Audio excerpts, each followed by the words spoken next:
meus amigos do Proseando nas Gerais, já estamos aqui com mais um programa só para você. Muito obrigado por estar sempre aí do nosso lado, acompanhando tudo o que a gente proseia por aqui. E hoje eu estou com um convidado aqui que tem muita história bacana para contar, especialmente para você que curte projetos sociais, que curte o hip hop, esse bacana aqui, esse cara gente boa que muita gente por aí conhece. E a gente vai mostrar para quem ainda não conhece, é Eurico Nobre. Meu caro, seja bem-vindo, muito obrigado por aceitar o nosso convite. Obrigado a vocês do programa, estou muito feliz de estar aqui, para te contar um pouco do nosso trabalho, a nossa trajetória. Muito obrigado mesmo. Tem muita coisa para contar. O Eurico trabalha muito com projetos sociais, está sempre envolvido em oficinas, era um oficineiro nato, trabalha com ONGs, uma série de projetos. Só que, como é que foi que ele chegou até aí? Vamos contar um pouco da história do Eurico primeiro. Você é daqui de Montes Claros mesmo? Sim, sou montesclarense, nasci aqui em Montes Claros há 36 anos atrás. Tá novo ainda. Sim. Família, como é que é? Tem mais irmãos? Pai faz o quê? Mãe faz o quê? Então, nós somos 7 irmãos. 7 irmãos? 7 irmãos, somos 4 homens e 3 mulheres. Uhum. E minha mãe, né, é Dona Ivonete Jesus Nobre, e meu pai, já falecido, que é o Lídio Nonato da Silva.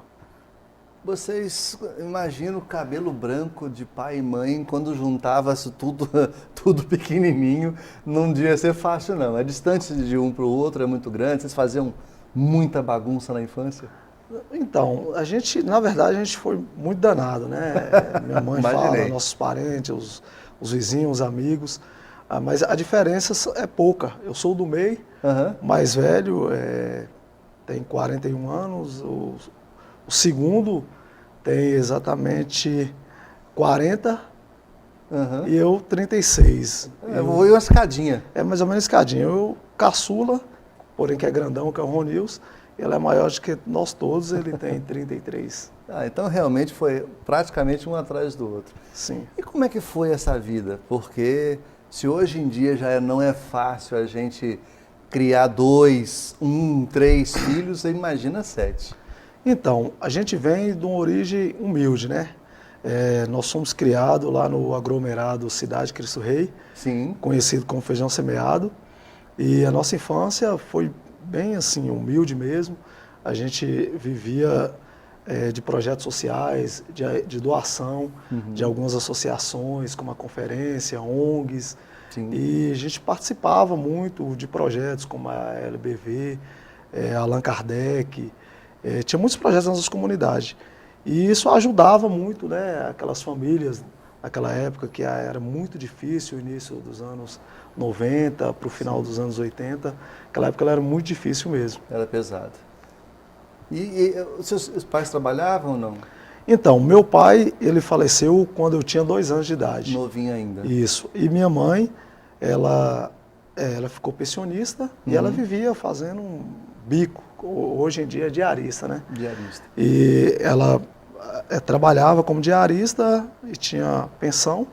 E com isso ela conseguia nos sustentar. E meu irmão mais velho, ele começou a trabalhar com 9 anos e eu comecei com 7 também para ajudar como auxiliar de mascate, fazendo cobranças, ajudando a carregar panelas, coxa, edredom, naquela época, muitos anos atrás.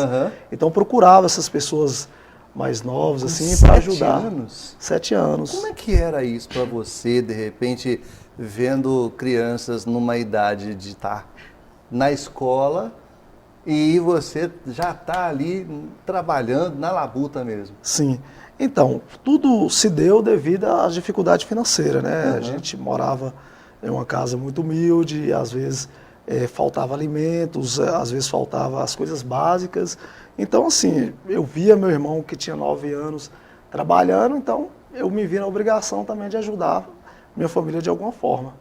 Então, sim, foi mesmo a necessidade e o intuito de querer ajudar a minha família. Você era um bom vendedor? Nessa idade? Então... Ou convencia por ser uma criança vendendo? Na verdade, eu carregava mais as coisas, eu levava a panela, segurava mais as coxas, então para levar Quando as até os pessoas vendedores. vendiam, você fazia o trabalho pesado. Isso. Tinha umas bolsonas, jeans que a gente colocava nas costas. Então eu servia mais de carregador. Poxa, uma idade dessa, carregando um peso, haja coluna, hein, meu amigo? Sim. Sobreviveu bem com a coluna até hoje, porque não é brinquedo, não. E aonde que sobrava espaço para brincar nessa história toda? Porque essa idade é jogar uma bola, brincar com carrinho. Sim. Não, isso ficava mais para os finais de semana, né? Que esse trabalho a gente fazia só até o sábado, ao meio-dia. Finais de semana a gente tinha na comunidade, as ruas, brincadeiras de futebol, de bolinha de gude, essas brincadeiras que hoje já não existem mais. Infelizmente, brincadeiras, né? de roda, coisas simples mesmo, que alegrava a gente só nos finais de semana, que era no final no sábado, depois do meio-dia e no domingo. Sim. A gente ia para o campo de futebol, esse campo de várzea, jogar futebol, assistir o time da comunidade jogar, que era o Paysandu, o Remo. Então isso que era a nossa felicidade antigamente, nos anos 90, para a gente sentia o máximo, só de ser gandula no campo de futebol ali. Catava as bolas lá para a pessoa jogar. E no intervalo a gente jogava, ficava brincando no campo. Isso era a nossa diversão. Gostei da curiosidade. Paysandu e Remo, com tanto time mineiro, foram escolher dois times adversários, mas lá do Nordeste. Sim, porém que foi copiado do Nordeste, né? Porque na verdade era do Cidade Cristo Rei, Sim. O Remo e o Paysandu. Então eles tinham esses dois times de futebol dentro da comunidade e era a nossa felicidade. Quando a gente não ia assistir na própria comunidade os jogos, a gente viajava para esses distritos aqui, como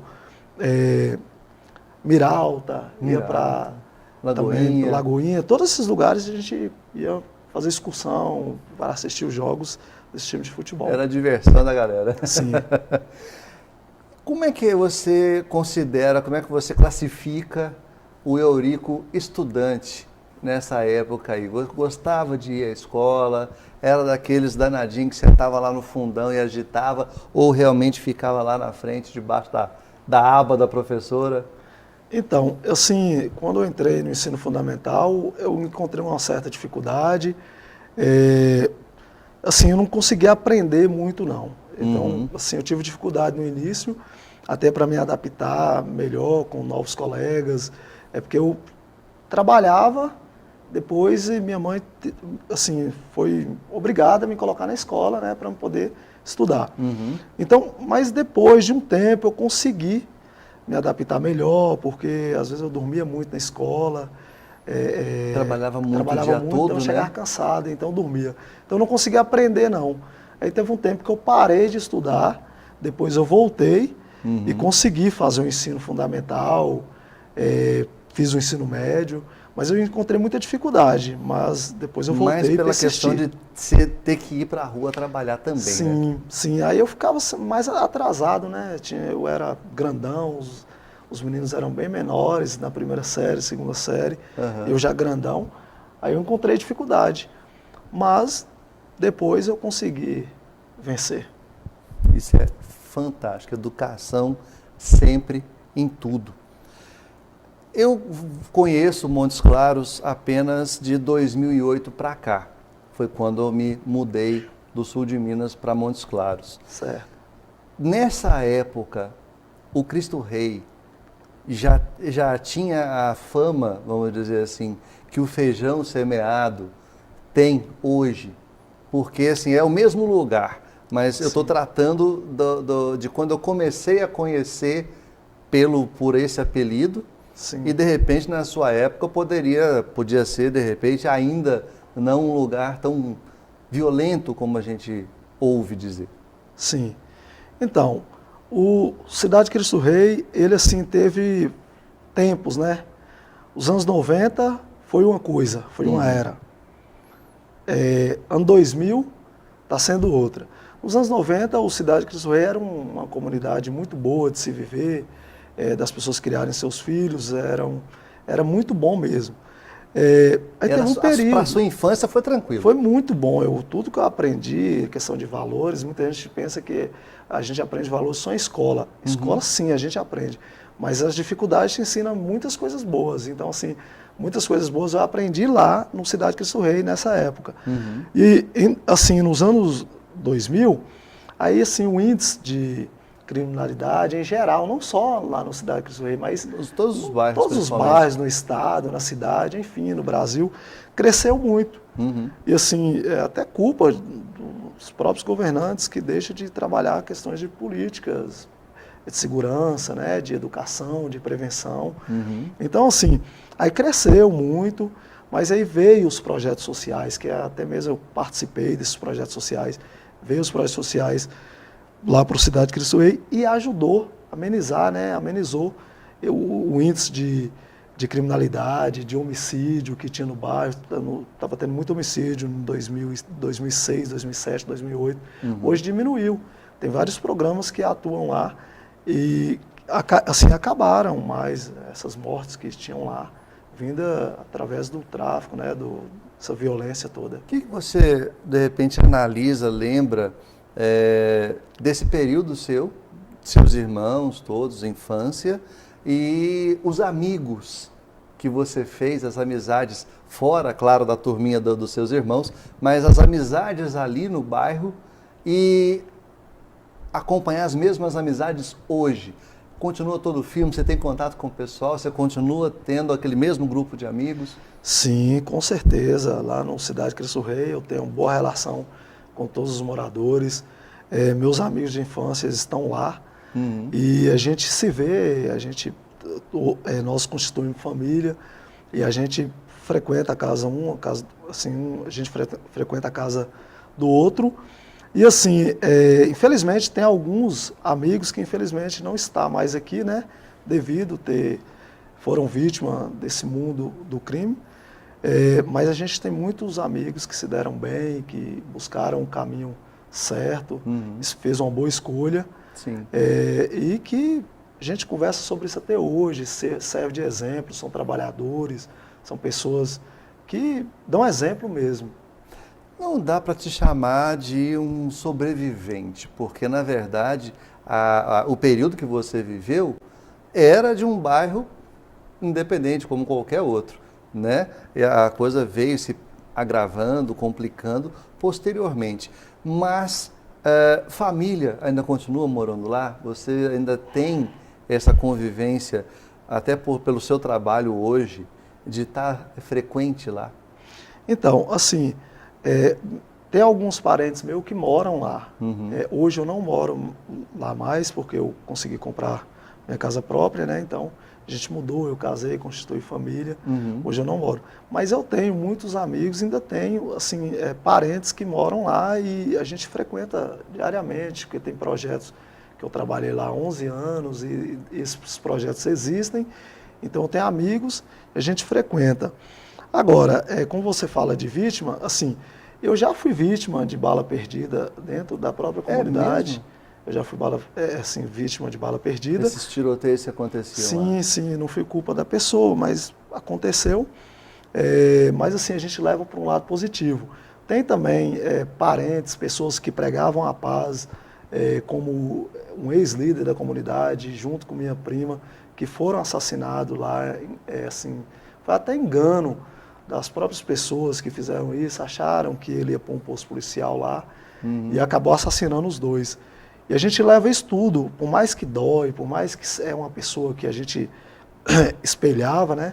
É um cara que pregava a paz, lutava pela igualdade, e assim, eles confundiram, ele pregava a paz e achou que ia prejudicar as ações deles lá e acabou assassinando. Serviu como um ensinamento? Sim, a gente leva para o lado positivo, e mesmo assim a gente não deixou de acreditar que ali tem pessoas de bem, que às vezes eles são até vítimas, né, do sistema, e a gente continuou com os projetos sociais na comunidade, eu continuei acreditando que a comunidade poderia mudar e continuamos pregando a paz.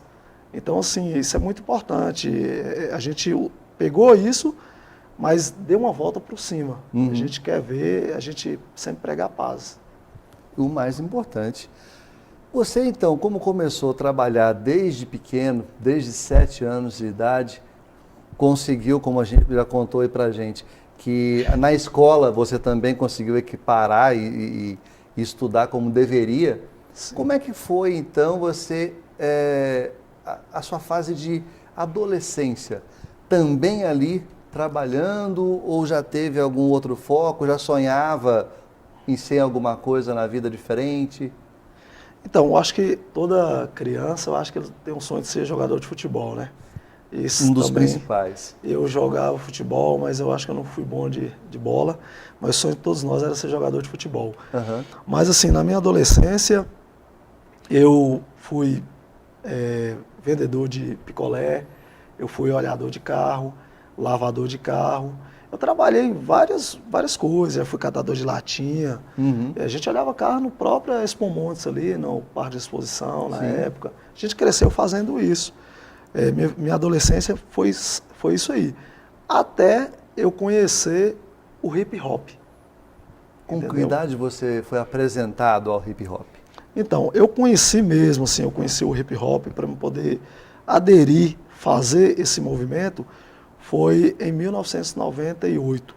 98. 98, que eu aderi ao hip hop. Falei, eu conheci Uhum. e comecei a participar, comecei a aprender, comecei a estudar o que era aquele movimento e vi que aquilo ali tinha tudo a ver com as minhas ideias, sobre essa questão de eu trabalhar com a paz, pregar o que é certo, pregar que a pessoa cresce, ele tem a oportunidade de escolher dois caminhos, mas que ele tem que escolher o caminho certo, que é o caminho do bem. Que idade você tinha para já com todo essa maturidade aí? 15 para 16 anos. 15 para 16 Muito anos. jovem. Eu era muito novo mesmo, na época eu estudava ainda, e foi tudo através de um trabalho escolar. Tinha que fazer uma apresentação na formatura, a gente tinha que aprender algo, Uhum. e a gente foi conhecer o hip hop na época e falou, nós vamos apresentar isso aqui.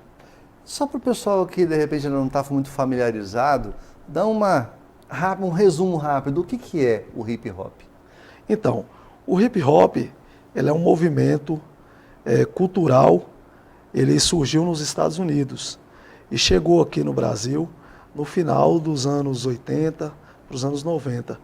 E chegou nas periferias. Uhum. Chegou nas periferias e a gente abraçou esse movimento porque ele dá oportunidade, né, para os jovens necessitados, para os jovens que não têm oportunidade. Jovens vindos de comunidades, mas que não têm oportunidade, às vezes são excluídos pelo sistema, excluídos até mesmo dentro da própria escola, num grupo familiar. Então, o hip hop é isso aí, ele é um movimento de inclusão. De inclusão. Isso. E para quem não conhece muito, nós vamos para o intervalo rapidinho, voltamos já já, mas só para você ter uma ideia, hip hop envolve um monte de coisa. Skate, grafite, dança, música, caricatura, desenhos, basquete de rua. É um movimento amplo e que realmente tem muitos frutos que partiram daqui. Vamos para o intervalinho rápido, a gente volta já já para continuar a nossa prosa. Segura aí.